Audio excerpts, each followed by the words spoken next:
Interview with Bernie and Larry Sharp, unedited 10 minutes of raw material, starting with 1 minute of extracts as an introduction, gathered on Friday the 28th of January 2022.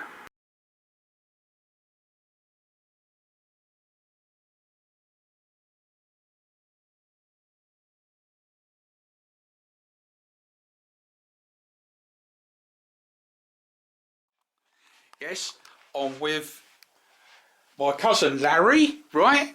And of course, the VIP is Uncle Bernie, right? Give him a couple of fingers or whatever, Bernie.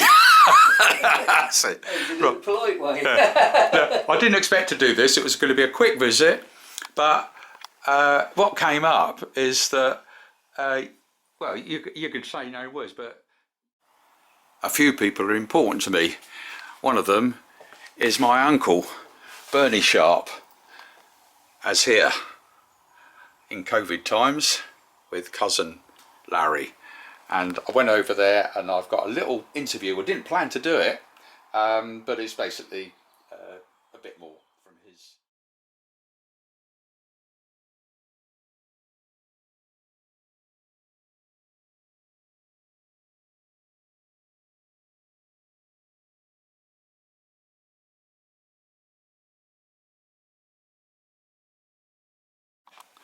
Yes, on with my cousin Larry, right? And of course, the VIP is Uncle Bernie, right? Give him a couple of fingers or whatever, Bernie. That's it. In a polite way. No, I didn't expect to do this. It was going to be a quick visit, but what came up is that, well, you could say no words, but you were signed up to the army just after the war. Is that right? Well, I'm trying to think how long after the war. Well, okay, it was after the war, but then you were in the paramedics, did you say? I was 14 when the war ended, wasn't I? Yeah. And I went in at 18. Right. Yeah. And so did you say that you ended up what was it, ambulance driving or something? What sort of stuff were you doing? Ended up what? What work? You said you're working in the paramedics or something, weren't you? Yeah. So what sort of work was it then? What sort of work? Cookhouse I was. Cookhouse? Oh, don't tell me. Yeah. I didn't do much What happened, when he had to go in, Yeah. they asked him what, he said because he could drive a lorry then. Yeah. He thought, well, I want to do something driving. Yeah. So right. The only corps that don't have drivers was the medical corps. Oh, right. Yeah. Not Okay. even ambulance, that's done by The service. service corps drove all the ambulances, so he was doing a lot of stretcher bearing. Yeah. Because I remember when I was in here talking about put Jack. the old big tents up and down, and then they put them up. Half hour later, they'd be told to move them half a mile down the road. We got posted because we had a big washing machine, washing up machine, Yeah. big, longer than this room. Yeah. And the Lance Corporal kept on at us, and we said we'd put you through it with it. He went and told on us, and we posted the next morning up to Daddy's shed, up to Boston Hill, the other side of. Long way away, like. Yeah. Right. Well, I know. The racing. Chester. Chester, right, okay.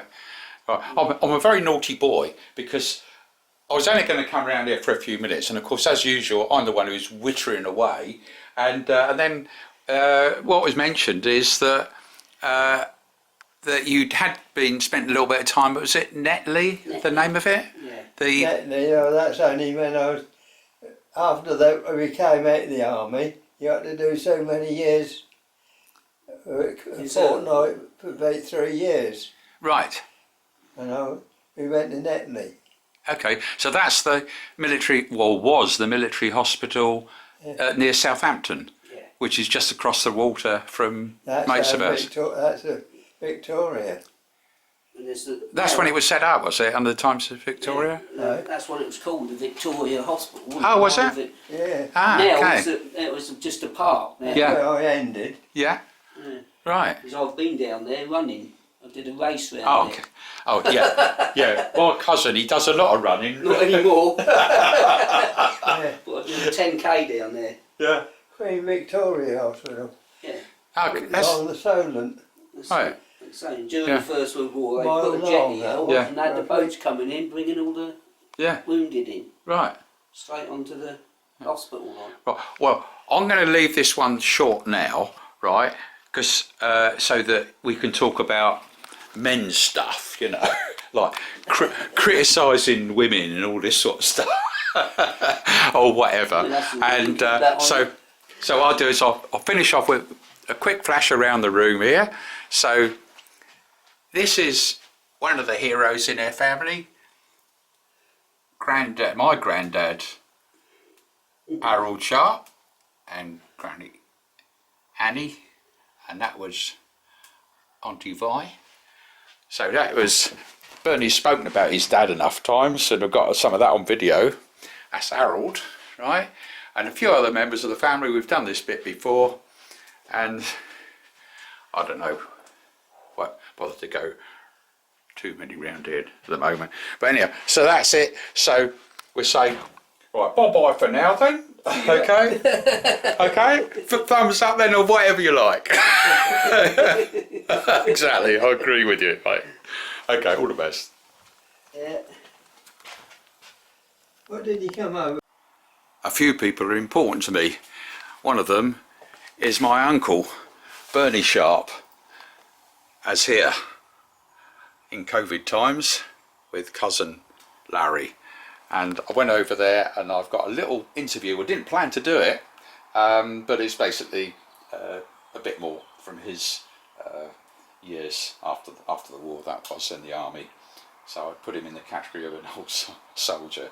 But anyhow, this is all unscripted, but the key thing is there was some parallels with the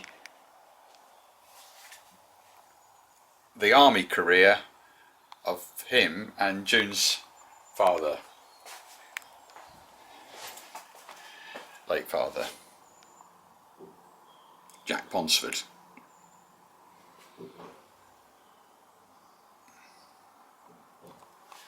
Who was also in the medical corps, but a few years earlier. So whereas, if I've got it right, Bernie is 90 now, Jack, when he passed away, was nearly 100, and that's enough talking from me.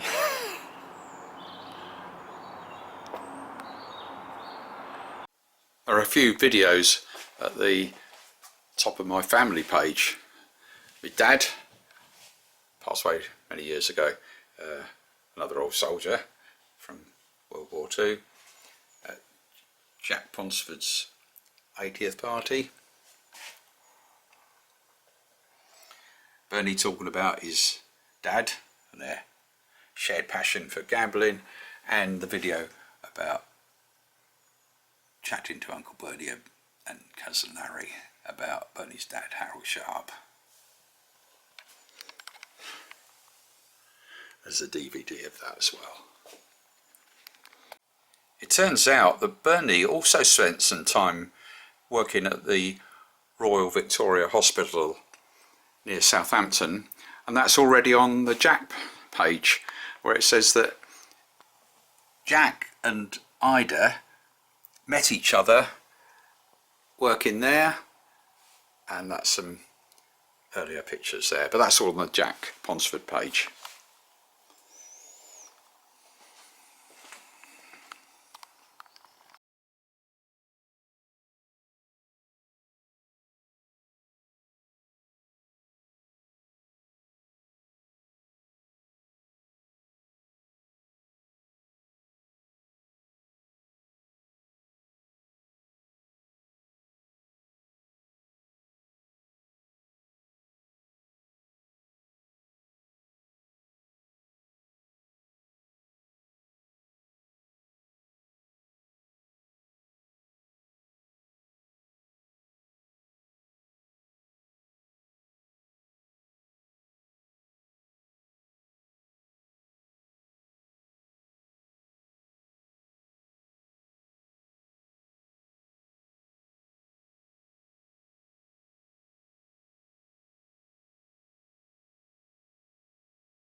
who was also in the medical corps, but a few years earlier. So whereas, if I've got it right, Bernie is 90 now, Jack, when he passed away, was nearly 100, and that's enough talking from me.